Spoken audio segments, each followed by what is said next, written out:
Hörmətli Qurban müəllim, gözəl insan, öz elini, vətənini dünyalar qədər sevər insan. Bugün sizin ad gününüzdür. Bugün sizin şad gününüzdür. Mən Nur Ocağı Ədəbi Poeziya Birliyi adından sizə uzun ömür, can sağlığı, xoşbəxt günlər arzulayıram.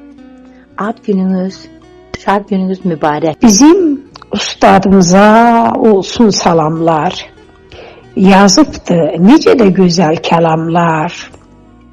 Bil, Sibirdən gəlir qardaşın səsi, bizim qəriblərə hörmətimiz var. Canım qardaşım, gözüm qardaşım, özüm sözüm qardaşım, ad günün, şad günün mübarək olsun. Mənim Qurban qardaşım. Bugün Qurban qardaşımın ad günüdür. 60 il bundan öncə dünyaya göz açanda bir anıya sevinç, bir atıya qürur gətirmişsən. Bu valtası kimi bir oğlan da olub deyiblər. Adını da Qurban qoyublar.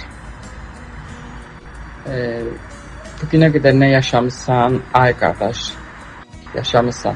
Bugündən sonraki həyatına mən sevgi arzulayıram. Ata kimi, baba kimi, həyat yoldaşı kimi seviləsən, sayılasan, hörmətli olasan. Allah sənə könül toxluğu versin, vətən sizi çağırır.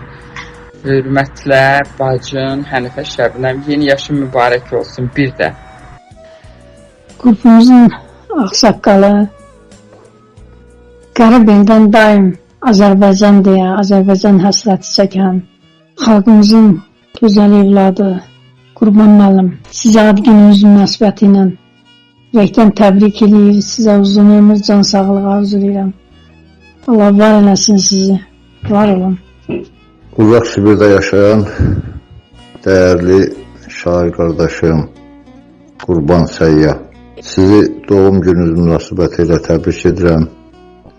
Dünyanın ən gözəl neməti olan can sağlığı, ailə saadəti, bol-bol rüzü nemət və bol-bol yaradıcılıq arzulayıram.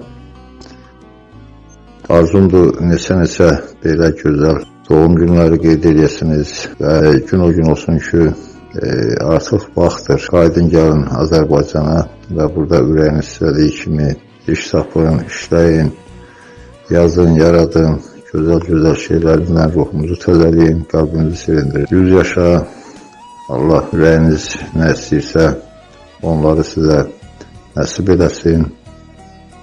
İnşallah görüşmək ümidi ilə Ağdamdan Cümşüd Əli Nur.